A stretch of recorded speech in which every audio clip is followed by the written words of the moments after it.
O livro de Provérbios na Bíblia traz muitas lições na forma de ditos populares ou até nem tão populares assim, mas ditados, orientações para um bom viver.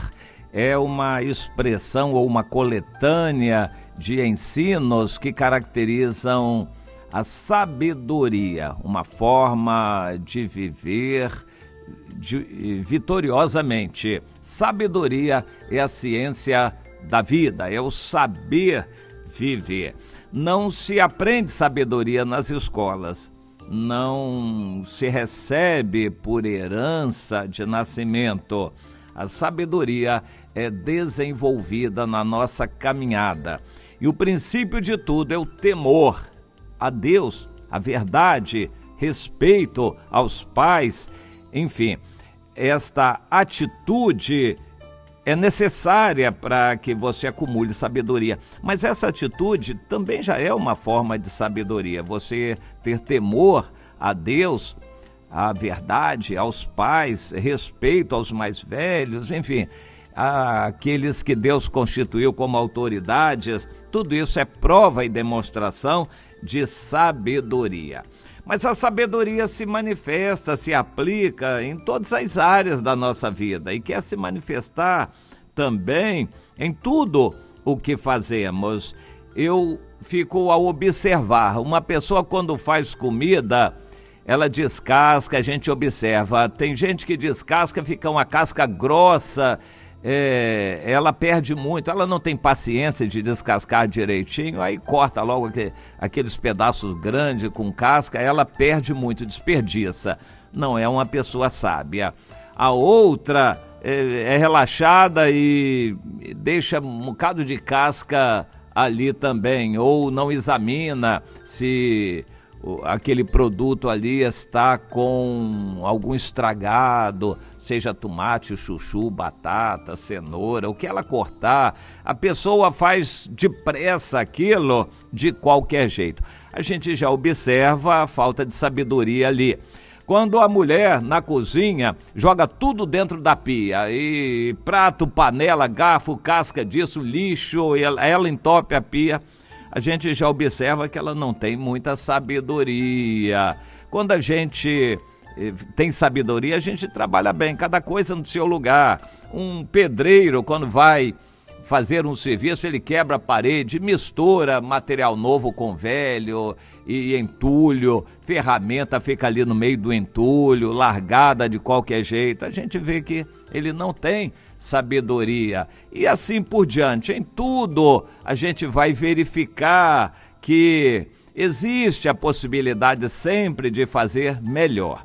Eu me lembro de um professor de matemática chamado professor Roquette, que ensinava quando a gente começa a resolver o problema, a atitude, o pensamento, a leitura completa do enunciado. Muita gente erra porque lê precipitadamente o enunciado, ele acha que foi dito alguma coisa, mas na verdade o que estava escrito era outra coisa, e ele erra então o problema porque não leu bem o enunciado, ele leu precipitadamente.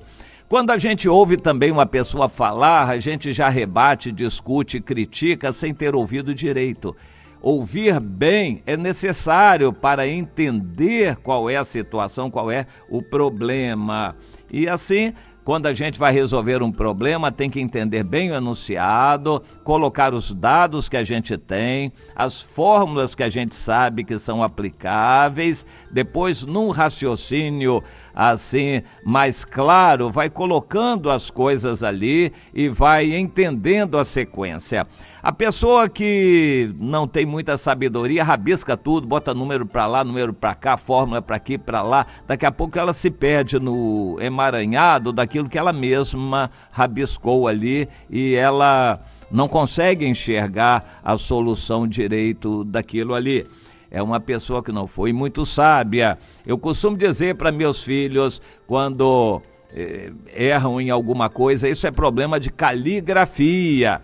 Quando a gente vai para a escola, a aula de caligrafia é muito importante. Tem que aprender a desenhar direitinho as letras, começando do princípio, pegar direitinho no lápis, na caneta.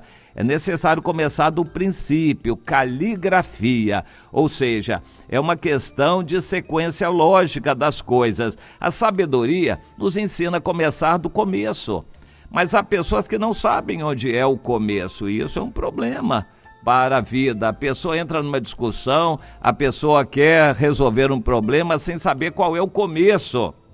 Deus nos ensina tudo isto de várias maneiras. Pela inteligência que Ele nos deu, nós herdamos uma natureza que tem uma inteligência.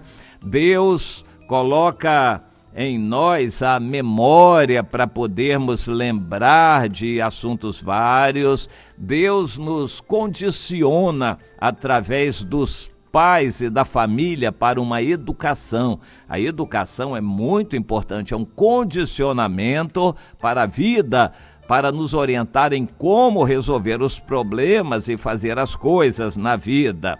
Nós temos a palavra de Deus como bússola para nos orientar, nos iluminar a mente e assim por diante. Nós temos muitos recursos dados por Deus e principalmente a noção de tempo. Você, em 10 minutos, pode resolver um problema, mas às vezes vai levar dias para ter todas as informações necessárias. Você vai ter que ter paciência. Quando o pedreiro começa a fazer uma obra, ele sabe que a massa não seca de uma hora para outra. O carpinteiro, sim, a madeira, cortou a madeira, pregou, colou e preparou, ela já está no lugar. Mas o pedreiro sabe que para a massa secar, para ela adquirir consistência, precisa de tempo. Ele tem que planejar. Isso aqui eu não vou fazer agora, porque depois eu vou jogar massa em cima e tal. Então, eu vou esperar aquilo só depois de eu colocar a massa aqui. Ele precisa entender o tempo, ter uma sequência lógica das atividades para produzir bem o seu serviço e no final ficar tudo bem feito. Na vida, em todas as áreas, nós vamos precisar entender que há necessidade de tempo. Um namoro não acontece de uma hora para outra. Há uma ideia moderna de ficar, o jovem gosta de ficar. Olhou, gostou, entrou no papo, já sai nos agarras e aqueles amassos, mal conhece a outra pessoa, já sai se agarrando. Isto aí é péssimo para o futuro, em todos os sentidos. É péssimo para o seu condicionamento, isto vai ficar manchando a sua memória, a sua lembrança, principalmente se o relacionamento foi ruim. Isso vai marcar você. Se foi bom, também vai prejudicar seu futuro casamento.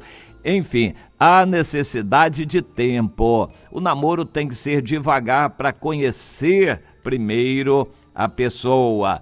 E os irmãos também, nosso relacionamento de igreja também não acontece de uma hora para outra. A gente precisa de tempo para fazer discípulo, ensinar o que sabemos, desenvolvermos amizade com os irmãos, nós mostrarmos a paciência para com os outros, demonstrarmos amor. O amor não é percebido de uma hora para outra, não. A gente precisa de tempo para demonstrar amor às pessoas e elas reconhecerem amor em nós. E a liderança também é assim. Não se faz um líder de uma hora para outra. O líder precisa de tempo para ser reconhecido pelos seus liderados. Portanto, vamos aprender algumas lições da sabedoria. São situações que o livro de Provérbios nos ensina, mas Deus também nos ensina de outras maneiras, pelo Espírito Santo,